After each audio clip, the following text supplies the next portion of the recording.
What is up, you guys? It is your host, Galadon, back with more PUBG Mobile action today. Continuing on the series to win every single arcade mode, we're dropping in with 27 other players with all weapons. Bottom right of the screen, you can tell what mode you're in. Today, every weapon that drops in the game is going to be here.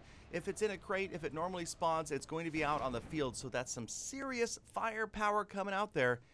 But you need to pick up the first weapon you can. Don't wait, don't be picky. Get whatever you can to defend yourself. It might only be a machete or a pan. Ideally, it's at least a firearm with this many guns spawning. We're going to get in there, we're going to pick up whatever it is, because you never know where that first opponent is. There's 26 other players out there that want to take you down. Only one winner. So right here, we've got the Vector, which is a good short-range automatic 45 caliber weapon. We are obviously picking up the helmets, the vests, the backpacks, the scopes, and the sights that we need. The shotgun, not really a fan, not probably going to use it, but it automatically picks up. So we're being aware of our surroundings, we're watching the zone, and we've got the Vector out and ready to go. Up on the roof, still haven't seen anybody yet, but this is where you're going to start to take a look around. Now with this mode, you need to be aware that there are players out there with sniper rifles. They have scopes. It's not just weapons, but all of the supplies are dropping as well, just not as heavily carpeting the ground as, say, in Item Heaven. So we're closing in on the zone. We're early. We've got a good zone, a good circle so far, so we're not worried too much about moving. We're still trying to pick up weapons and improve our arsenal that we're carrying around with us.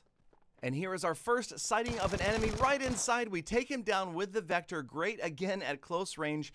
Didn't need the scope or the sight. And hey, when you can't find great loot yourself, take it from a friend or an enemy, even better. This guy had a bunch of loot, and now suddenly we are geared up with an AK, all sorts of attachments, scopes, pretty much everything we need right here. We've got 180 rounds of 7.62 ammunition. So sometimes if you can't find a great deal of loot, just worry about a gun, and that single gun can gear you up for most of the rest of the game. So it's very early right now. In fact, only 2 players have gone down, but we're well in towards the center of the zone. Sometimes not a great idea to be where we are right now, because as you can see on the minimap, shots are coming from every which way, and we've got windows pretty much 360 degrees around us. So another tip right here, keep moving. Do not sit. Do not be a sitting duck. Move around. Do not just stand in front of a window. They are going to pick you off no matter what you think. There is somebody out there that's got an eagle eye who is ready to snipe you when you least expect it. Remember, 4x, 8x scopes are out there in most of these game modes. So we're moving around, we're trying to pick up the meds that we need. You can see bandages, okay, first aid kits, ideal, but an important thing to remember is you will fill up your space with bandages. At some point, you're going to need to drop those bandages because you have first aid kits. Bandages very inefficient at regaining health. In these games, you're almost never going to use them unless you get caught in a desperate situation where only first aid kits are available. So we're continuing to move around. We can see movement outside now, down to 19 opponents, and we're just barely at the edge of the zone. This is a great place to be right now because we are going to be able to move in and not be towards the center where we might have people all the way around us. Shortly, we will be on the edge, and as we move in, we know that there's less likely to be people behind us and more likely to be people that are deeper in the zone in front of us. Again, trying to run around the building here. This is another great one. If you can take positions in this game where players don't normally expect to see you, you can surprise a lot of people. I am up on this rooftop, and suddenly it's like shooting fish in a barrel. Players are running for the zone, and people don't expect this type of a rooftop pose. You see, I'm here as opposed to a standard roof. This might be somewhere that a player isn't going to necessarily look right at as they're scanning their environment looking for an opponent. So we've quickly picked up 3 kills right here. Moving in towards the center of the zone, being aware that there could be opponents around every corner. And that is another tip. As you come around a corner like this, slice the pie, angle your gun in, and be ready just in case somebody is hiding. Don't just blindly run around a corner and then turn and look. Try to slice that pie and angle in, and that way you're not going to get caught by surprise like I just did right there. Unfortunately, That does happen quite a bit. So what I did there was I opened the door as a decoy, made the player think that maybe I ran out the door. I never got a good look at him. All I could tell was he was outside somewhere to my right based upon where I took the damage from. Luckily, I had enough time to heal up.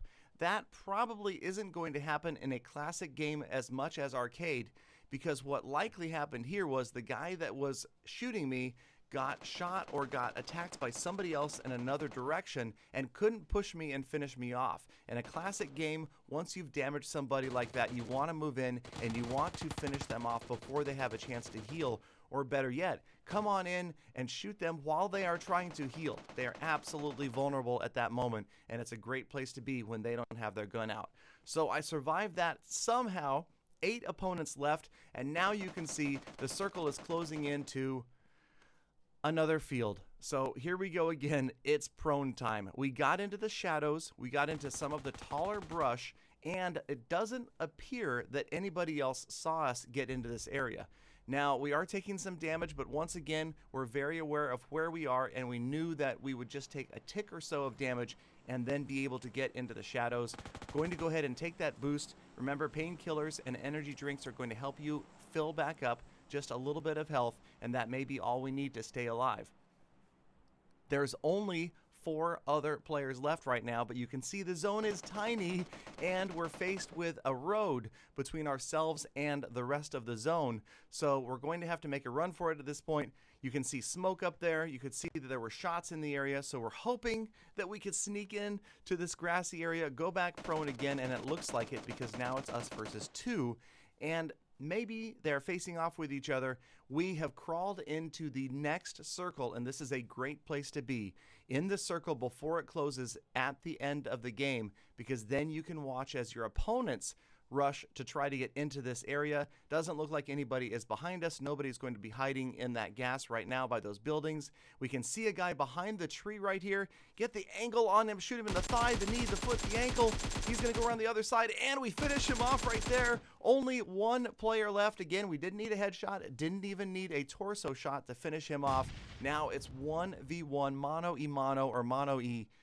Well, whatever. There's another player out there, and we're in the wheat fields. We know that he's probably out here with us, and it's that prone game one more time.